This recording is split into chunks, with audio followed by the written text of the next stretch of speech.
যারা সিভিয়ার এনিমিয়াতে ভুগছে, অর্থাৎ হিমোগ্লোবিনের পরিমাণ 7-এরও নিচে, 5 থেকে 7-এর মধ্যে, যে আমাদের দেশে প্রায় 42% শিশু আয়রনের ঘাটতিজনিত সমস্যায় ভুগছে। মানুষের জীবনে এই যে প্রথম 2 বছর বয়স, এটা খুবই খুবই গুরুত্বপূর্ণ।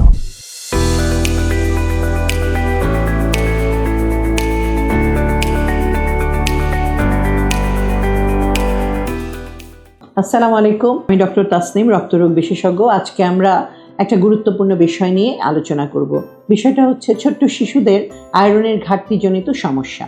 ইদানিং আমি লক্ষ্য করছি বেশ কিছু শিশু আসছে আমার কাছে যারা সিভিয়ার এনিমিয়াতে ভুগছে, অর্থাৎ হিমোগ্লোবিনের পরিমাণ 7-এরও নিচে, 5 থেকে 7-এর মধ্যে হিমোগ্লোবিন নিয়ে আসছে মায়েরা।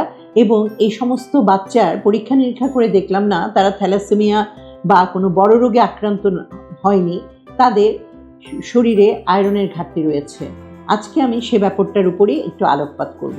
আমাদের দেশে বেশ কিছু জরিপ হয়েছে এবং মাল্টি সেন্টার ট্রায়াল এবং আন্তর্জাতিক মানের যে সমীক্ষাগুলো হয়েছে যে আয়রন ঘাটতি কী পরিমাণে আছে, সেখানে দেখা গেছে যে আমাদের দেশে প্রায় 42% শিশু আয়রনের ঘাটতিজনিত সমস্যায় ভুগছে এবং এই ঘাটতিটা সবচেয়ে বেশি হচ্ছে 6 মাস থেকে 5 বছরের বাচ্চাদের মধ্যে। তার মধ্যে আবার খুব বেশি পরিমাণে, অর্থাৎ প্রিভ্যালেন্সটা আরও বেশি হচ্ছে যখন শিশুর বয়স থাকে 6 মাস থেকে 2 বছর।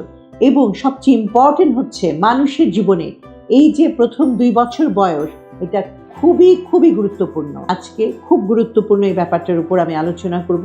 আমি সহজভাবে বলার চেষ্টা করব যাতে করে আমাদের গ্রামগঞ্জে যেসব কিশোরী, যেসব মারা আছেন তারা যাতে করে বুঝতে পারেন। তো কি হয়, বাচ্চারা বা এই আয়রনটা কোথায় পায়?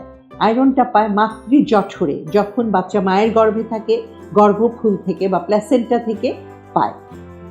এখন এই যে মাতৃজঠরে পায়, এটা তাহলে কি হচ্ছে, আমাকে মা যাতে করে পর্যাপ্ত পরিমাণে আয়রন জাতীয় খাবার খেতে পারে সেটা আমাদের এনশিওর করতে হবে। এটা কিভাবে করবে?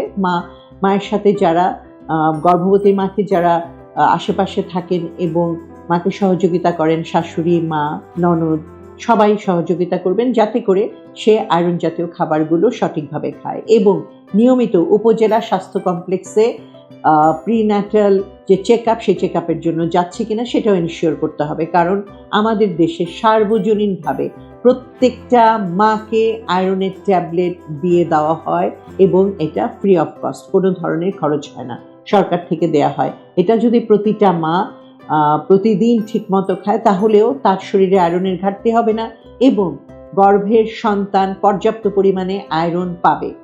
আচ্ছা, পরবর্তীতে কি হয়, বুকের দুধের মাধ্যমে প্রথম 6 মাস আয়রনটা পেয়ে থাকে। আরও একটা কারণে আয়রনের ঘাটতি হতে পারে যদি ডেলিভারির পর খুব তাড়াতাড়ি আম্বিলিকাল কর্ড বা নাড়িটা কেটে ফেলা হয়। একটু সময় নিয়ে শিশুটাকে মা থেকে আরেকটু নিচে ধরে রেখে 1 মিনিট 2 মিনিট পরে যদি ক্লাম্প করা হয় এবং আম্বিলিকাল কর্ডটা কাটা হয়, তাহলে দেখা যাবে মায়ের শরীরের বেশ পরিমাণ আয়রন শিশুর শরীরে চলে যায় রক্তের মাধ্যমে, প্লাসেন্টাল ব্লাডের মাধ্যমে। ফলে আয়রনের সমস্যা বা আয়রনের ঘাটতিটা একটু দেরিতে হয় শিশুর। এখানে যদি কোনো শিশুকে বুকের দুধের পাশাপাশি অন্য দুধ খাওয়ানো হয় তাহলেও কিন্তু আয়রনের ঘাটতি হবে। শুধুমাত্র বুকের দুধ খাওয়ালেই আয়রনের ঘাটতিটা পূরণ হবে।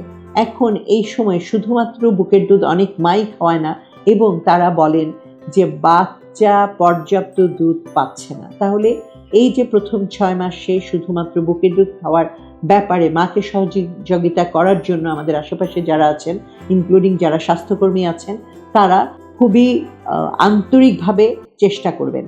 কারণ বেশ কিছু খাদ্য আছে যেগুলোতে বুকের দুধ উৎপন্ন হয়, এটা আমরা সবাই জানি, এই ব্যাপারে আমি আর কথা বলছি না। তবে মা যদি বাচ্চাকে পর্যাপ্ত পরিমাণে সময় দেয় তাহলে দুধ উৎপন্ন হওয়ায় বাধা হওয়ার কোনো কারণ নেই। আশেপাশে আমাদের যে সমস্ত বৃদ্ধ মহিলারা আছেন তারা সব সময় বলে, ও তোমার বাচ্চা কান্দে কেন?